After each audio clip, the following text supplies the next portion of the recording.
안녕하십니까. 저는 맥베스를 번역한 양태철이라고 합니다. 맥베스가 길고 그래서 간단히 해설을 만들었습니다. 제목은 맥베스를 만나다 라는 제목으로 맥베스 해설을 하도록 하겠습니다. 이것은 표지입니다. 좀 징그럽죠. 그리고 맥베스는 영한본, 한영본이 있고 번역은 제가 하였습니다. 나는 가끔 시간이 날 때마다 산책을 즐긴다. 이야기를 읽어가면서 하도록 하겠습니다. 홀로 있는 시간은 여러 가지를 생각하게 하는 수원이기 때문이다. 그러다가 뭔가 인생에 있어 허망함을 느끼게 되면 맥베스를 떠올릴 때가 많다. 맥베스는 삶을 지혜롭게 살도록 일깨워준다. 맥베스라는 인물이 주는 욕망과 고독 그리고 좌절을 겪고 끊임없이 고뇌하며 양심의 가책을 느끼는 이중적인 모습을 통해 거대한 운명의 흐름 앞에서 나약한 인간의 초상을 생각해 볼 수 있기 때문이다. 이는 인간의 마음속에선 권력이나 부에 대한 야망이 주는 욕심이 연이어 샘솟지만 모든 인간은 최종적으로 자신이 한 선택에 대한 책임을 져야 한다는 명제에서 출발한다. 극작가로서 셰익스피어가 남긴 문학작품은 아직도 가슴에 울림을 준다. 셰익스피어는 4대 비극이라고 불리는 햄릿, 리어 왕, 오셀로, 맥베스를 통하여 삶의 허망감을 전해준다. 물론 그 허망함은 전부 욕심이 낳은 것들이다. 다행히 나는 최근에 모든 작품을 번역하면서 글과 글, 행간과 행간을 잇는 마디마디가 연결되는 미소한 부분들을 들춰냈다. 스코틀랜드의名장 맥베스와 뱅코 장군은 전쟁에서 승리하고 난 후 귀향하는 길에 3명의 마녀를 만난다. 마녀들은 아름다움은 추하고 추한 건 아름답다. Fair is foul and foul is fair라고 흥얼거린다. 마녀 3이 이렇게 얘기한다. 그래 좋아. 내용입니다. 그곳에서 맥베스를 만나자고. 마녀들이 이야기하는 사이에 요괴들의 울부짖는 소리가 들린다. 어떤 것은 고양이 소리 같고 또 어떤 것은 두꺼비 소리 같다. 다음 페이지입니다.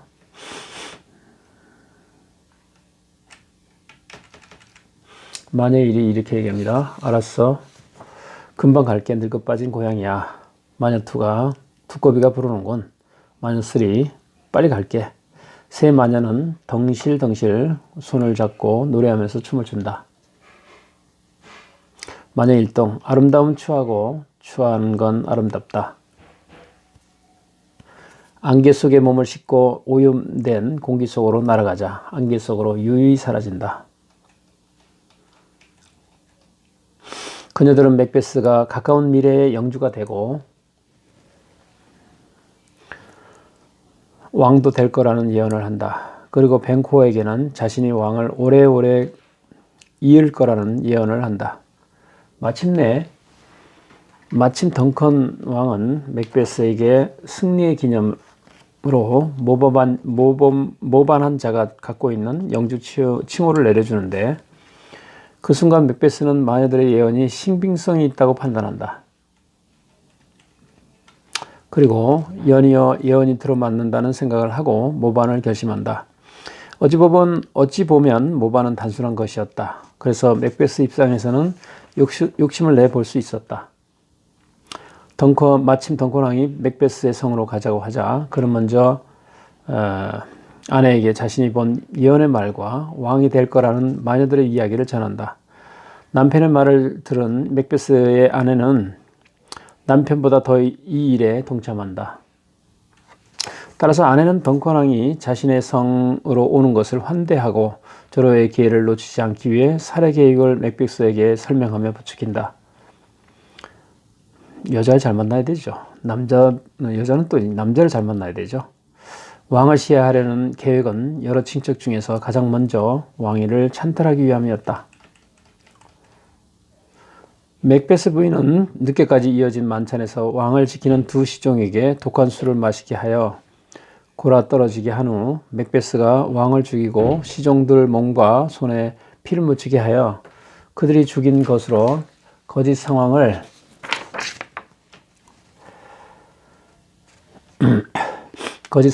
꾸며놓고 다른 사람들이 모르게 완전 범죄를 감행한다.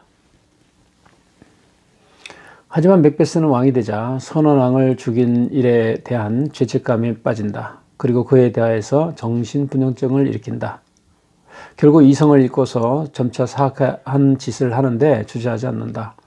피는 피를 부르게 되어 있다. 그는 전쟁에서 함께한 장군 벤코어에게 만찬에 참가하라고 통보하고 자객을 통해 살해 계획을 세우는데 결국 벤코어와 그의 아들이 성으로 들어오는 과정에서 살해한다. 하지만 벤코어의 아들인 플리언스는 다행히 도망친다. 자, 책에 있는 내용입니다. 벤코어와 횃불을 든 플리언스가 서서히 언덕길을 올라온다. 자객을 만나겠죠? 자객 2, 횃불이 보인다. 그자야. 모두 긴장하게.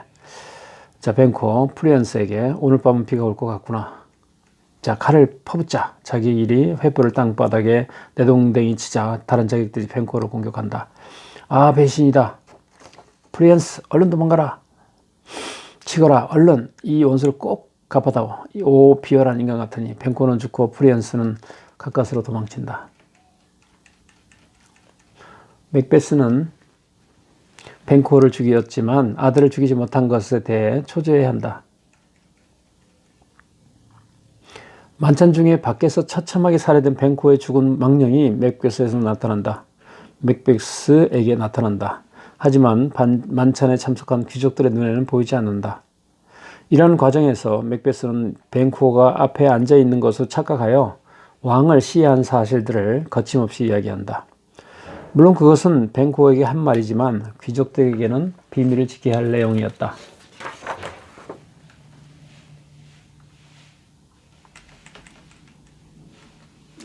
이에 아내는 전전긍긍하며 남편을 말린다. 더욱 미쳐가며 인간 말종 같은 생각에 사로잡힌 맥베스는 모반할 가능성이 있는 주변 인물을 살피다가 평소 못마땅하게 하던 친척인 맥더프가 잉글랜드로 도망간 사실을 알게 된다.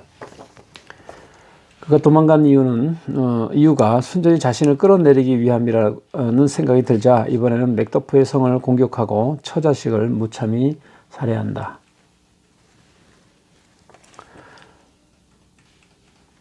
맥베스의 정신질환은 더욱 심해진다. 이는 아내도 예외가 아니었다. 결국 마지막 전쟁이 있기 전에 아내는 몽유병에 걸려 스스로 자살을 한다. 책에 있는 내용입니다. 시튼, 전하 황후마마께서 승하하셨나이다. 맥베스가 언젠가는 죽어야 할 몸. 그 소식이 들릴 때가 한 번은 오리라 생각했다. 오늘이 가면 내일이 오고 그러다가 모레 또 다음 날이 가고 시간은 한 걸음씩 발을 이끌면서 인류의 마지막까지 걸어나가지. 그리고 과거라는 건 바보 같은 인간이 무덤으로 향하는 길을 비추어 왔지. 꺼져라 꺼지거라.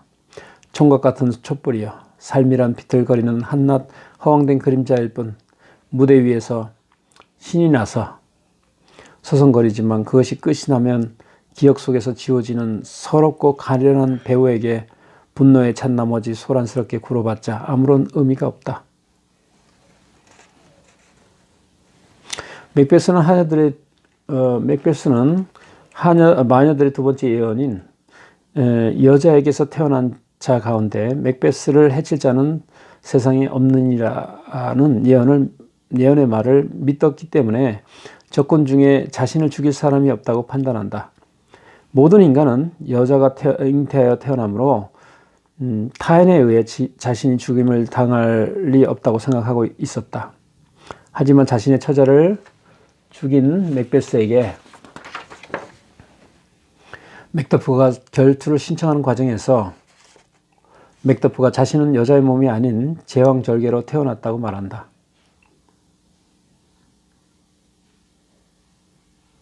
결국 맥베스는 마녀들의 운명에서 자기 혼자뿐인 신세로 전쟁터에서 처절하게 죽음을 맞는다. 초자연적인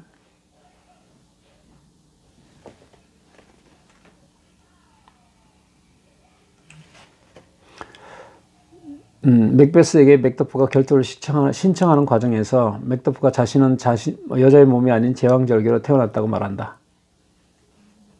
결국 맥베스는 마녀들의 운명에서 자기 혼자뿐인 신세로 전쟁터에서 처절하게 죽음을 맞는다. 초자연적인 요소가 강하게 가미된 비극의 주인공 맥베스는 마녀들에게 놀아나는 꼭두각시 역을 한 것이다. 맥베스가 혼자 되었을 때 세 마녀가 예언한 내용인 버남숲이 당신의 인으로 오지 않는 한 걱정하지 마라를 믿는다.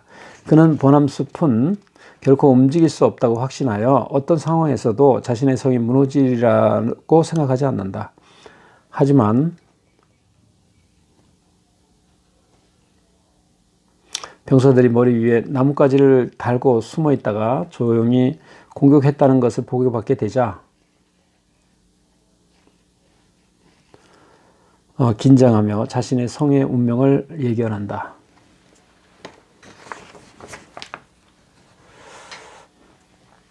자, 여기까지 맥베스 해설 일부를 끝내도록 하겠습니다. 본 책은 교보문고 전자북으로 탑재되어 있습니다. 참고하시기 바랍니다. 감사합니다.